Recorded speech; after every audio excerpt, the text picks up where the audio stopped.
एक बार की बात है, एक पिंजरे में एक तोता रहता था। वह बहुत उदास था। वह बार बार कोशिश करता कि एक दिन वह पिंजरे से बाहर निकल जाए, लेकिन बेचारा वह हर बार नाकाम रहता। पता नहीं कब मैं इस पिंजरे से आज़ाद हो पाऊंगा। मुझे यहाँ पर घुटन महसूस होती है। मैं आकाश में उड़ना चाहता हूँ, अपनी मर्जी का मालिक होना चाहता हूँ, लेकिन मैं यहाँ तो लोगों के मनोरंजन का साधन बन गया हूँ। एक बार एक मैना जंगल से निकलकर एक गांव में आ जाती है। तभी तोते की नजर उस मैने पर जा पड़ती है।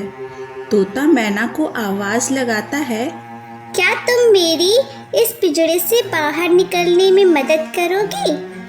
हाँ हाँ, मैं तुम्हारी मदद अवश्य करूंगी, लेकिन पहले तुम यह बताओ, तुम इस पिंजरे में कैसे आ गए? अरे तुम्हें अब क्या बताऊं? एक बार मैं जंगल में घूम रहा था, तभी वहाँ एक शिकारी आ गया और मुझे पकड़ करके बंद कर दिया पिंजरे में और बाजार में लाकर बेच दिया।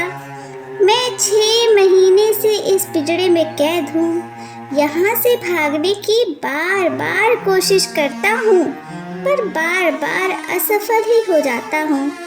तुम्हारी कहानी सुनकर मुझे बहुत दुख हुआ। मैं तुम्हारी मदद अवश्य करूँगी, लेकिन थोड़ा संभल के, नहीं तो मेरी तरह यह लोग तुम्हें भी बंद कर देंगे पिंजरे में। मैं नहीं चाहता कि मेरी वजह से तुम भी इस मुसीबत में पड़ो, इसलिए तुम अपनी सूझबूझ से काम लेना। मैना बार बार तोते को पिंजरे से बाहर निकालने का प्रयास करती, लेकिन वह असफल हो जाती। पर वह कोशिश जारी रखती और अंत में वह तोते को बाहर निकालने में सफल हो जाती है। मैं तुम्हारा तहे दिल से धन्यवाद करता हूँ। मैं तुम्हारा जिंदगी भर आभारी रहूँगा। बस तुम नहीं होती तो पता नहीं मुझे कितने महीने, कितने सालों तक इस पिंजरे में कैद रहना पड़ता। तुम अब मेरी बहुत अच्छी दोस्त बन गई हो। अगर कभी किसी मुसीबत में पड़ोगी तो मैं तुम्हारी सहायता जरूर करूँगा। मुझे तुम्हारी दोस्ती स्वीकार है, पर तुम अब यहाँ से कहाँ जाओगे? तुम चाहो तो मेरे साथ मेरे जंगल में चलो, वहाँ पर बहुत मस्ती करेंगे हम, खूब सारा फल खाएंगे, खेलेंगे। मैना की बात मान करके तोता उसके साथ जंगल में चला जाता है। मैना एक बहुत ही सुंदर और बड़े पेड़ पर अपना घोंसला बनाकर रहती थी। तोता वहाँ पर नया था, इसलिए उसके पास खुद का घोंसला नहीं था। तुम्हारा घोंसला कितना प्यारा है और यह पेड़ भी कितना बड़ा है। इसमें कितने सारे फल लगे हुए हैं। तुम्हें यहाँ रहने में कितना आनंद आता होगा। मेरे पास तो कोई घर ही नहीं है, मैं कहाँ रहूँगा? अरे मेरे भोले भाले मित्र, तुम क्यों चिंता करते हो? मैं हूँ ना। हम दोनों साथ मिलकर के तुम्हारे लिए एक सुंदर सा घोंसला बनाएंगे। तब तक तुम चाहो तो मेरे घोंसले में कुछ दिन के लिए रह सकते हो। जब तुम्हारा घोंसला बन जाएगा तो तुम अपने घोंसले में चले जाना। कुछ दिनों बाद तोता मैना की मदद से अपने लिए एक सुंदर सा घोंसला बना लेता है। बहुत ही खुश रहता है वो और कहता है, मैं तुम्हारा एहसान कैसे चुकाऊंगा? तुमने मेरी कितनी बार मदद की है। मुझ पर बहुत बड़ा एहसान है तुम्हारा। इसमें कौन सी बड़ी बात है? आज मैंने तुम्हारी मदद की है, कल को मैं मुसीबत में होंगी तो तुम मेरी मदद कर देना। इस तरह तोता मैना की दोस्ती में वक्त बीतता चला गया और तोता और मैना की दोस्ती और भी गहरी होती चली गई।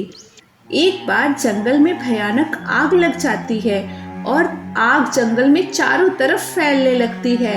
तोता और मैना को समझ ही नहीं आ रहा था कि यह कैसे हो गया। आग कैसे लग गई? भगवान हमारी मदद करो, हमें कुछ करना पड़ेगा, नहीं तो इस जंगल का कोई भी प्राणी नहीं बच पाएगा। जंगल के सभी जानवर आग के डर से इधर उधर भागने लगे। जानवर तो जैसे तैसे जंगल से बाहर निकल गए, पर पक्षियों को आसमान में उड़ने में बहुत ही परेशानी होने लगी। हमें अपने बाकी दोस्तों को इस जंगल से बाहर निकालना होगा। मेरे पास एक उपाय है। हम एक लकड़ी लेते हैं। लकड़ी का एक कोना मैं मुंह में दबा लूंगी और दूसरा कोना तुम अपने मुंह में दबा लेना। हम इस टहनी की मदद से अपने बाकी दोस्त पक्षियों को सुरक्षित जगह पर ले जाएंगे। तुम्हारा उपाय तो बहुत ही अच्छा है। चलो अब हम अपने साथी मित्रों की मदद करते हैं। तोता और मैना अपनी जान की परवाह किए बिना अपने साथी मित्रों की मदद करने लगते हैं। बारी बारी से वे अपने साथी पक्षियों को सुरक्षित जगह पर पहुंचाने लगते हैं। थोड़ी देर में आग पूरे जंगल में फैल जाती है। अपने दोस्तों को बचाने के चक्कर में वह यह भूल जाते हैं कि आग के चारों तरफ से वह घिर गए हैं। पूरे जंगल में धुआं फैल जाता है, जिससे तोता और मैना को कुछ भी दिखाई नहीं देता। मैना, तुम कहाँ हो?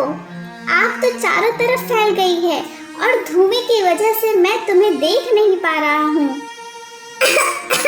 तुम दिखाई नहीं दे रहे हो। अब मुझे सांस लेने में बहुत दिक्कत हो रही है। हम बच गए तो दोबारा जरूर मिलेंगे, नहीं तो फिर अलविदा मेरे दोस्त। दोनों को कुछ समझ नहीं आ रहा था कि आखिर इस आग से बचे तो बचे कैसे। आग इतनी फैल चुकी थी कि पूरा जंगल जल चुका था। मैना को सांस लेने में बहुत दिक्कत होने लगी और थोड़ी देर बाद ही वह मर जाती है। उधर दूसरी तरफ तोता बहुत ही कोशिश करता है कि वह खुद को और मैना को बचा सके। अपनी जान बचाने के लिए वह इधर उधर उड़ रहा था। इधर उधर उड़ते उड़ते वह आग की चपेट में आ जाता है और जलकर मर जाता है। बहुत देर तक जब अन्य पक्षियों को तोता मैना नहीं दिखाई देते हैं, तो उन्हें अंदाजा हो जाता है कि उनके मित्रों के साथ कुछ अनहोनी हो गई है। मुझे यह जानकर बहुत ही दुख हो रहा है। हम लोगों की जान को बचाते बचाते वो दोनों अपनी जान की परवाह किए बिना अपनी जान गंवा दिए। भगवान उन दोनों की आत्मा को शांति दे।